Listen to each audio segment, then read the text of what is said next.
네, 여러분 안녕하세요. 네, 조웅만입니다. 오늘 이제 귄터 그라스의 그 1959년도에 이제 첫 장편 소설인 양철북에 대해서 오늘 살펴보고자 합니다, 여러분. 사실 이제 우리가 이걸 다 좀 살펴보고 나면 우리가 깨닫게 되는 부분들이 있는데, 그것이 무엇이냐면은 여러분, 이 민주주의가 아주 성숙한 그러한 선진국이라 하더라도 이런 아주 잔혹하고 야만적인 행위라고 하는 것은 언제든지 일어날 수 있다라고 하는 거. 여러분이 한편으로 보시면 민주주의가 성숙된 나라에서 어떻게 이러한 역사적 퇴보가 가능할 것인가 라는 의구심을 가지실 수도 있는데요. 민주주의는 그냥 어떤 완성 단계에 이르면 끝나는 것이 아닙니다. 대단히 아주 깨지기 쉽고, 그리고 그것을 끊임없이 시민의 참여로 지켜나가지 않는다면 언제든지 어떤 독재라든가 그런 잔혹행위로 그런 나락으로 떨어질 수 있는 대단히 어떤 시민 참여가 관건인 그러한 정치 시스템이다라고 하는 것을 여러분이 꼭 알고 계셔야 합니다. 한국 사회도 예외가 아니고요. 미국이 지금 홍역을 앓고 있는 부분들도 사실 그렇거든요. 결국 이제 지난 대통령이었던 도널드 트럼프가 이 공포심이라고 하는 것을 이용해서 결국은 그 사회의 어떤 이민자들, 소수자들 또는 소수 인종들에 대한 그러한 혐오와 분노, 반감 이런 것들을 통해 가지고 미국의 그 성숙한 민주주의를 아주 위기에 처하게 만들고 있는 것을 우리는 지금도 많은 사건 사고를 통해서 목도하고 있지 않습니까? 양철북은요, 여러분, 제가 안내문에도 말씀드렸지만 이 나치 시대를 전후한 독일 소시민 계급의 삶을 다루는데요. 조금 이따 살펴보겠지만요. 이 귄터 그라스가 결국은 도대체 이 어떤 나치즘이라고 하는 이 국가 사회주의라고 하는 이러한 전체주의가 어디서부터 비롯된 것일까라고 이 사람 질문을 하고 그것의 어떤 원흉은 어디에 있냐 그러면 바로 독일의 어떤 소시민 계급들의 일상, 태도, 사고방식 이런 것들을 아주 면밀하게 드러내면서 결국에 이 나치즘의 생장의 주된 토양이 이 소시민 계급에게 있다라고 하는 것을 이 작품을 통해서 이제 보여주고 있습니다. 뭐 여러 가지 풍자라든가 반어라든가 뭐 이러한 어떤 알레고리 이런 방법들을 통해서 보여주고 있거든요. 그래서 이 사람들이 갖고 있는 이 독일의 소시민들이 갖고 있는 어떤 그 물신주의적 속물근성이라고 하는 거 있죠. 소위 이제 천민 자본주의라고 우리가 얘기할 수가 있습니다. 이 작품이 뭐 1부, 2부, 3부로 이루어졌는데 특히 이제 3부에 가서 보면 사실 과거에 대한 반성이나 성찰은 없이요. 그냥 다 잊어버렸죠. 망각하고. 예. 그 잔혹한 역사에 대한 망각. 그리고 정말 그러한 어떤 비극적인 요소들조차도 상품화하는, 우리가 양파 주점 매설을 통해서 그것을 들여다보겠지만요. 이런 것들을 사실 보여주고 있습니다. 그래서 이 작품의 이제 뭐 서술자이자 그 다음에 주인공이기도 한 오스카 마체라트라고 하는 사람의 그 생애가 있거든요. 예. 그 생애가 사실상 결국에 이 독일의 어떤 현대사다라고 여러분들이 보시면 되겠습니다. 그래서 여기 위로부터의 파시즘에 고정된 우리의 시선을 아래로부터의 파시즘으로 돌리도록 촉구하는 이 귄터 그라스의 이 소설, 대단히 사실은 충격적이지 않을 수가 없거든요. 왜냐하면 결국은 그 히틀러라고 하는 사람이 결국 어떤 그 독일의 어떤 국가주의, 그 다음에 그러한 어떤 그 나치즘, 나치스당을 갖다가 만들면서 마치 그 위로부터 그 탑다운 방식의 그러한 어떤 그 정치적 억압으로 그러한 독재 체제를 국가사회주의를 만들어낸 것으로 생각하기가 쉽지만 사실상은 이걸 대중 독재라는 개념으로도 얘기를 하는데요. 이게 한양대 사학과의 임지연 선생님이 이런 얘기를 처음에 하셔서 상당히 그 논란도 많았고 반향도 컸습니다만 이거 무시할 수 없습니다, 여러분. 그러니까 그냥 대중은 일종의 어떤 독재 체제의 희생양일 뿐이다 라고 하는 것이 아니라는 겁니다. 오히려 이 아래로부터의 이 파시즘, 이게 무서운 겁니다, 여러분. 그래서 제가 아까 서두에 말씀드린 대로 성숙한 민주주의 국가라 하더라도 언제든지 야만적 그러한 행위들, 잔혹행위로 그러한 나락으로 정말 곤두박질 칠 수 있는 그러한 가능성들을 늘 가지고 있다라고 하는 겁니다. 그렇기 때문에 민주주의는 안심할 수가 없는 거고 끊임없이 깨어있는 시민들의 조직된 힘으로 이것들을 지켜나가고 그래서 사회에 많은 그 시스템적인 문제들을 갖다가 해결해 나갈 수 있는 그런 아주 그 어떤 희망을 놓지 않는 그러한 시민들이 무엇보다도 필요한 그게 바로 민주주의 사회라고 하는 거죠, 여러분. 자, 그래서 여기는 이제 강제와 또 대중의 어떤 동의 뭐 이런 것들을 통해서 우리가 좀 이 대중 독재에 대한 이 논의들도 좀 알고 있으면 정말 이 독일 소시민들이 어떤 전체주의의 어떤 그 토양이었던 거와 마찬가지로 한국 현실에서도 시민들의 깨어있는 그러한 정신이 없다면, 시민 정신이 없다면 언제든지 이러한 전체주의라든가 독재체제라든가 이런 것으로 전락할 수 있다라고 하는 엄중한 경고로 우리가 이 작품을 읽어야 할 겁니다. 자, 여러분, 이렇게 제가 이제 서두를 말씀을 드리고 우리 그 303쪽에 이 주요 용어 해설로 한번 가보도록 하겠습니다. 여러분, 여기 47 그룹이 있죠. 47년도에 1947년도에 그 리히터라고 하는 이 사람이 이제 좌장이 돼서 그 뭐 1년에 한 번 정도요. 그렇게 이제 작가들을 초청합니다. 그래서 이제 낭독을 하게 하고요. 그러니까 미출간 원고를 낭독하게 하고 거기에서 이제 그 어떤 문학 시장에서의 성공 여부를 가리는 아주 심지어 이제 뭐 전기 의자라고 불릴 정도로 그 낭독의 자리가요. 대단히 아주 그 정말 온몸에 전류가 흐를 정도의 그런 그 네로라 하는 많은 지성인들과 각계 분야의 대표격인 사람들이 등장해서 예의주시하고 있는 상황이니까 정말 뭐 온몸에 땀이 흐르겠죠. 하지만 그 여기에서 정말 걸출한 그 전후 독일 문학을 이끌어갔던 하이니 멜이라든가 지금 우리가 살펴보고 있는 귄터 그라스 같은 이러한 이제 그 대표적인 작가들이 이제 등장하게 된 거죠. 보통은 우리가 이걸 갖다가 이제 참여 문학이라고 얘기를 하고 그래서 여기에서 이제 47 그룹상을 베일도 받고 그 다음에 여기 귄터 그라스도 1958년도에 47 그룹 문학상을 받습니다. 그리고 이제 1999년도에 결국 이제 노벨 문학상도 이제 수상하게 되는 것이죠. 제가 여기서 자세하게 말씀드리진 않지만 여러분 그 2019년도 노벨 문학상 수상자이기도 한 페터 한트케라고 하는 사람의 그 관객 모독이라고 하는 그런 희극이 있습니다.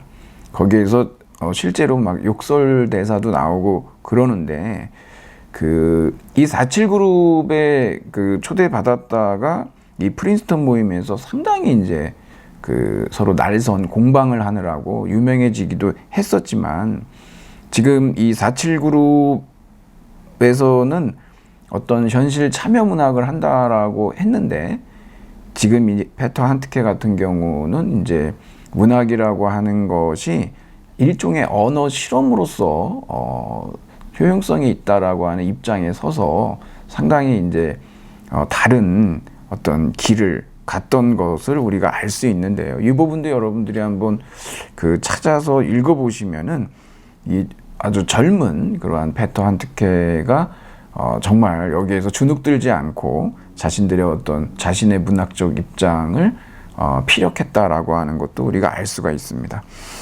두 번째는 여기 이제 자유시와 단지가 있는데 여러분은 여기 이 단지는 좀 읽어보시고요. 이게 이제 1939년도에 9월 1일이 있죠. 단지 반환 문제로 독일이 여기 침공을 하면서 2차 세계대전이 이제 발발하게 됩니다. 좀 독특한 것은 뭐냐면 여기 선전포고가 없이 시작된 전쟁이라고 하는 거죠. 여러분이 이 히틀러의 나의 투쟁이라고 하는 책이 있는데요. 한때는 금서가 되기도 하고 그랬지만 이게 이제 민족주의와 반유대주의, 사회주의를 또 이 사람이 뭐 대중을 아주 최면을 거는 그러한 놀라운 연설 능력을 가지고 있었거든요. 특히 그냥 입장들이 다른 그러한 대중들을 갖다가 진흙으로 이겨서 하나로 덩어리로 만드는 그러한 타고난 어떤 그러한 언변 능력이, 연설 능력이 있었고 그것을 본인이 이제 나중에 알게 되죠. 이 사람의 이제 생애 초기는 별 볼 일이 없었습니다. 사실상 약간 거짓말도 하고 그러지만은 많은 이제 전기 작가들에 의해서 밝혀진 것에 보면은 그렇지는 않았는데요.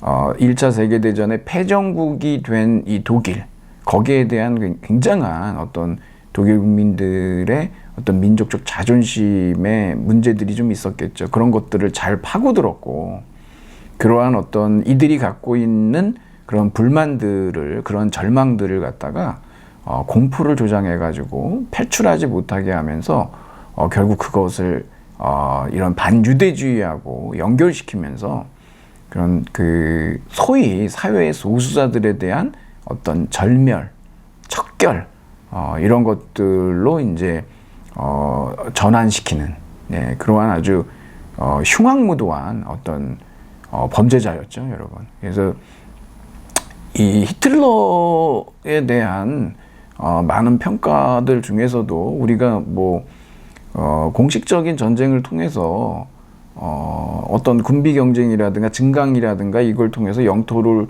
어떤 점령하고 회복하고 이런 문제들을 우리가 그냥 뭐 정복자들이라고 얘기를 할 수 있지만 이 히틀러를 범죄자라고 얘기하지 정복자라고 얘기는 안 하거든요. 그 이유는 어디 있냐면 히틀러는 정말 전쟁을 이용해서요, 개인적인 어떤 증오심이라고 하는 거, 그래서 이유 없이 아주 어떤 개인적 사욕으로 인해 가지고 잔혹한 그러한 그런 절멸 살인 행위를 저질렀기 때문에 이 사람을 우리가 악마다, 뭐 괴물이다, 구세주가 아니었다라고 얘기하는 것입니다. 이건 아주 정말 어느 누구도 부인할 수 없는 전쟁 범죄인 것이죠. 그래서 여러분들이 그런 문제를 좀 기억을 해두시는데, 좀 이 독일의 역사를 보면 안타깝게도 그러한 독일 국민들의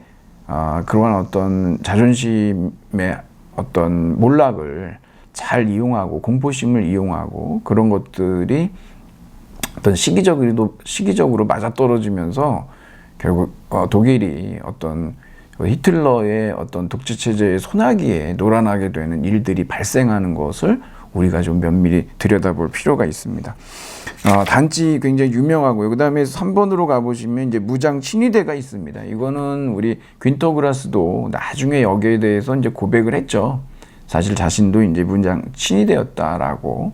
그래서 뭐 노벨 문학상을 뭐 반납해라 말라 이런 논란도 있었지만 이거 아주 이제 전범 단체죠. 여러분 아시다시피 그 중간에 보면 이 사람들이 동원이 돼서요, 사실은 전선에서 싸워야 될 사람들인데 사실 히틀러의 이런 어떤 어떤 반인종주의라고 하는 거 있죠. 반유대주의.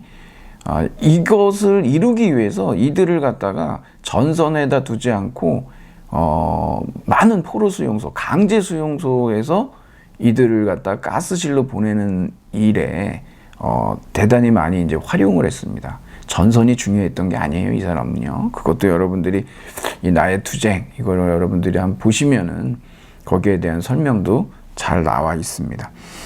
사실 이 사람은 그냥 독일이 망했으면 했습니다. 예, 그래서 아주 만일에 그 마지막 명령이 성공을 거뒀다면 독일은 더 많은 사상자를 낼 수밖에 없었겠죠. 전범 단체죠. 뭐 스카트, 카드놀이고, 그 다음에 뭐 라스푸틴과 여인들, 뭐 우리나라에도 이제 그때 최태민 관련해서 많은 얘기들이 있었어요. 한번 읽어보시고요. 뭐 괴테의 친화력도 마찬가지입니다. 분말 발포제. 여러분 여기 8번에 가면 이 수정의 밤이 있는데요. 예. 여러분 이거 정말 우리가 잘 알아둬야 됩니다. 이런 거 소위 이제 이 러시아에서도 포그롬이라고 해가지고 이러한 어떤 그 소수 인종에 대한 이런 무지막지한 잔혹행위를 용납하는 사례들이 있었는데 그걸 포그롬이라고 하고, 그리고 여기 수정의 밤 매우 유명합니다. 이게 1938년도 11월 9일 밤에서 10일 새벽 사이에 왜 수정의 밤이냐 그러면은 여러분이 아시다시피 뭐 유리들이 깨져가지고 보통 깨진 게 아니죠. 밤에도 빛나기 때문에 완전히 크리스탈처럼요. 그래서 수정의 밤이라고 하는데 이 반유대주의하고 히틀러가 사용했던 것이 민족주의예요. 민족국가. 예, 그래서 뭐 아리안의 혈통, 예, 그래서 나머지 이제 뭐 유대인들의 혈통들을 절멸시켜야 된다라고 주장을 했던 것이고요.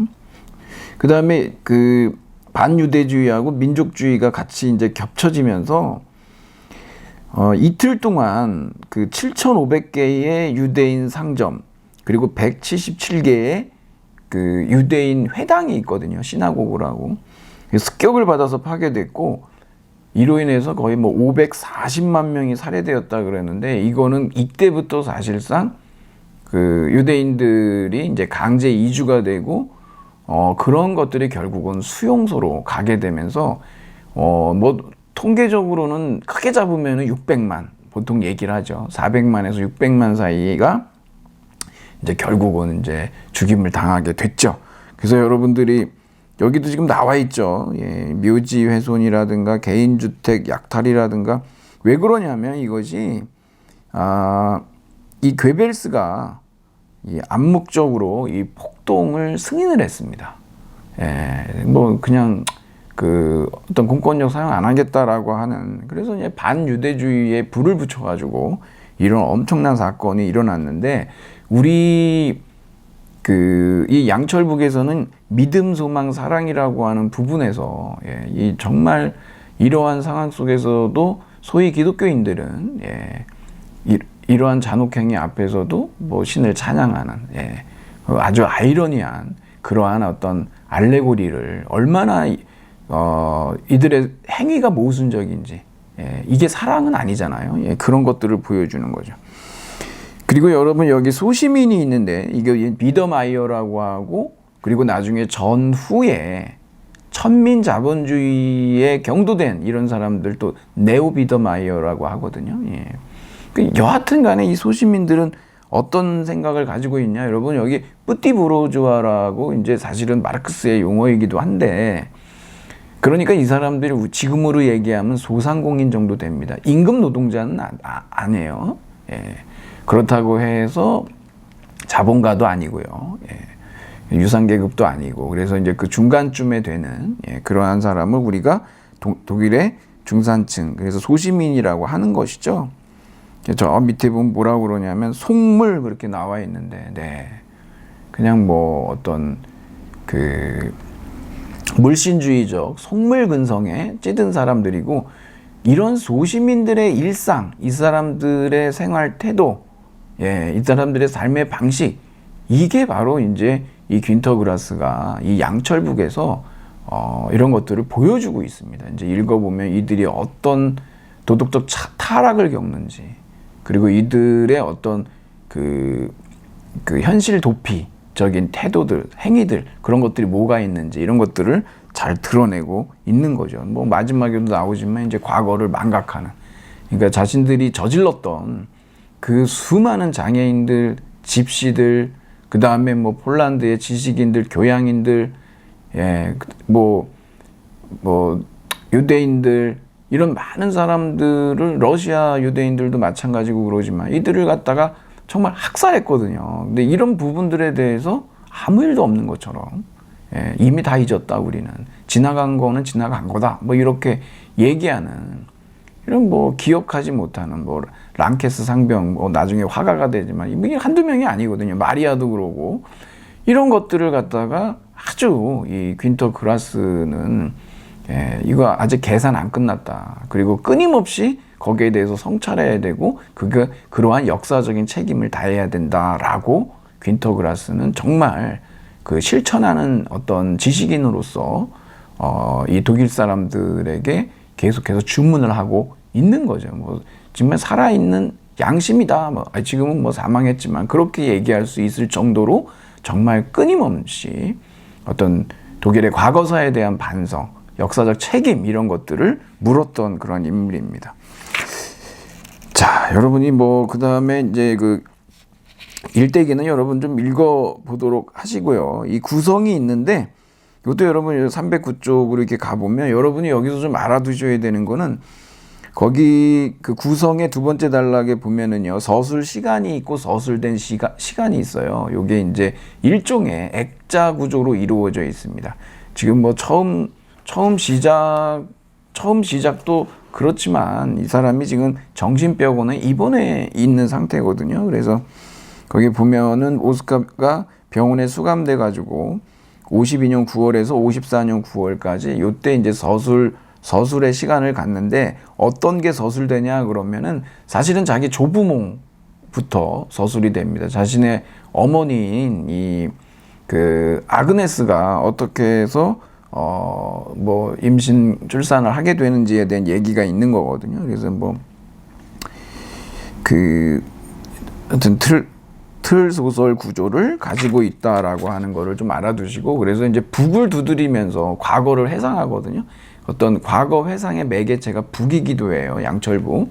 그러니까 여러분들이 이 시간이 현재와 과거가 서로 왔다 갔다 하면서 겹치기도 하니까 이 부분들을 잘 유념해서 읽어보셔야 될 겁니다. 그래서 일부는 자신의 어머니인 그 아그네스 브론스키가 결국 어떻게 해서 임신하게 됐는지에 대한 얘기부터 해서 2차 세계대전이 일어나기 직전까지, 그래서 여기에서 이제 그 오스카가 3살 때, 예, 지하로 떨어져 가지고, 예, 그래서 자기가 이제 성장을 멈추거든요. 예, 이것은 무엇을 얘기하냐 그러면 이걸 이제 알레고리라고 하는데, 추상적인 사건을 구체적인 사건을 통해서 말하는 건데, 일종의 이러한 성장이 멈췄다라고 하는 것은 바로 이제 그 독일 소시민들의, 또는 어떤 독일의 그러한 어떤 미성숙한 상태라고 하는 거를 갖다가 알레고리적으로 이제 드러내고 있다라는 걸 알 수가 있습니다. 그리고 뭐 양천국도 두드리고 소리를 지르는 건 이제 괴성인데, 이것도 이제 일종의 어른들과의 거리, 그러니까 이제 기성세대에 대한 저항, 뭐 이렇게 우리가 알레고리적으로 또 해석을 하는 것이죠. 그래서 여기서 이제 괴성을 통해서 자기 방어도 하고 저항도 하고 거리도 유지하고 이렇게 하죠. 제 2부로 가보면 여러분, 여기에서 이제 2차 세계대전이 시작이 되는데, 바로 이제 아까 말씀드린 39년도에 이제 단지를 침공하면서 2차 세계대전이 발발을 하는 것이죠. 그래서 이제 결국은 전쟁이 끝나서 이주하는 때까지를 다루고요. 3부에서는 이제 전후에 이 뒤셀부르도르프에 정착해서 여기에서 이 사람들, 여기에서도 다시 성장을 하겠다고 결심을 하거든요. 예, 물론 이제 97cm에서 121cm로 조금 자라긴 했지만 등에 이제 혹이 달려 있는 상태로 굉장히 고통스러워 하거든요. 근데 이런 기형적인 모습은 뭐냐 그러면, 전후 독일이 경제 성장이라고 하는 그런 어떤 자본주의적인 그런 어떤 세례를 통해 가지고 과거 반성은 하지 않는, 그러니까 이제 민주주의가 이제 성숙하지 못한, 그러한 모습을 이렇게 이제 알레고리적으로 표현하고 있는 것을 알 수가 있습니다. 그래서 오스카가 뭐 조각가, 모델, 음악가 뭐 이런 거를 경험을 하는데 이것도 뭐냐면 그 당시에 사람들이요, 있는 그대로의 현실을 받아들이지 못하고 이들이 계속 도피를 합니다. 그래서 어디로 도피를 하냐 그러면은 일부 사람들은 어떤 개인의 개성을 발현하기보다는 소위 어떤 그 덩어리 있잖아요. 대중성이라고 하는 거. 그러니까 대중에 편입돼 버려요. 그러면 뭐 고민할 필요가 없는 거죠. 예. 그냥 따라서 움직이면 될 뿐이니까. 예. 그리고 이제 그 뭐 종교라든가 아니면 예술이라든가 또는 뭐 사랑 뭐 이런 쪽으로다가 어찌됐든 그 과거에 대한 반성, 철저한 역사적 책임 이런 것들로부터 거리를 두고 이런 그 현실의 어떤 그러한 자본주의, 경제 뭐 이런 쪽으로 사람들이 이제 도피한다라고 하는 것을 이제 이 3부에서 이제 드러내주고 있죠. 자, 그러면 여러분 이 줄거리가 이렇게 있는데 제가 여기에서 이거를 일일이 다 줄거리를 설명드리는 거는 굉장히 조금 무의미하고 시간 낭비일 거라고 생각이 듭니다. 좀 핵심적인 부분들을 여러분하고 같이 얘기를 하면서 좀 살펴보는 것으로 이제 대신을 하려고 하는데, 여러분 우리 이제 PPT에 보면 등장인물 부분을 한번 보세요. 거기에 보면은 이제 그 그림도 하나 들어있는데 이거 영화입니다. 영화에서 이제 이런 장면이 있는데 4겹의 치마라고 그러거든요. 무슨 속치마가 아니라 정말 치마 4개를 그렇게 입고 있습니다. 그리고 치마를 굉장히 넓은 치마를 입어가지고 이제 사실은 이제 그 밑으로 이 요셉 콜야이체크라고 이 사람이 사실은 이제 방화범이에요. 그래가지고 이제 거기서 이제 추격을 당해가지고 이 치마 밑에 숨는 거죠. 그리고 이제 치마 밑에서 이제 나중에 이 사람을 잡으려고 따라왔던 그런 경찰들이 이제 결국 못 찾고 가고 났는데 뭐 자크가 열려 있더라 뭐 이래가지고 그 말 속에서 이제 결국 이때 아마도 그 딸인, 그러니까 자기 어머니죠, 아그네스 브론스키가 이때 이제 임신을 했다라고 하는 건데, 이 요셉 콜라이체크는 자기가 방화범인데 신분을 속여요. 그래가지고 요셉 브랑카라고 그래가지고 이 사람은 또 소방수예요. 천국의 소방수, 뭐 지옥의 방화범 이러는데 이 사람으로 신분 세탁을 해서 살고 그러다가 결국은 이제 들통이 나는 바람에 도망을 치고, 그래서 뭐 미국으로 가서 뭐 굉장히 성공했다 뭐 이런 식으로 얘기하고 그러는데, 여하튼 그래서 안나 브론스키는 이 요셉 콜라이체크의 동생하고 그레고르 콜야이체크하고 결혼을 해서 삽니다. 이제 재혼을 하는 거죠. 그런데 여기 지금 아그네스하고요, 외사촌인 얀 브론스키 있죠. 그 다음에 여기 알프레트 마체라트라고 하는 이 부상병인데, 이들의 이 삼각관계 아주 질퍽한 관계입니다, 이게. 예. 그리고 이들이 또 얀 브론스키는 이제 폴란드 태생이고, 그 다음에 마체라트는 독일인데, 이렇게 이제 뭐 독일이 침략이 당해서 결국은 얀 브론스키가 이 폴란드 우체국을 사수하다가 거기에서 죽게 되고, 마체라트가 나중에 독일이 밀리게 돼서 이 사람이 또 죽는, 또 러시아에 의해서 또 러시아 군인들에 의해서 사살당하는 그런 내용들도 있고 그렇습니다. 근데 이들의 어떤 소시민들의 이러한 어떤 도덕적인 타락이라고 하는 거, 미래를 즐기거든요. 자기 아그네스하고 얀 브론스키하고 이렇게 외사촌하고 이런 관계에 있고요. 그리고 이제 여기서 끝나는 게 아니라 결국 이제 아그네스가 죽고 이 마리아라고 있는데, 마리아는 또 오스카의 뭐 연인이었기도 하고요. 그리고 지금은 의붓 엄마가 됐죠. 근데 자식을 낳았는데 마체라트하고 결혼해서요. 근데 이 쿠르트가 있는데 쿠르트도 사실은 자신의 아들일 수도 있어요. 그래가지고 사실은 이게 마체라트 자신도 얀 브론스키와 마체라트 누구의 아들인지에 대해서 명확하지가 않은 그러한 상태라는 것이죠. 이런 부분들을 여러분들이 본문을 좀 읽어보시면 나옵니다. 1부를 여기까지 제가 정리를 하고 2부에서 다시 시작하도록 하겠습니다. 네.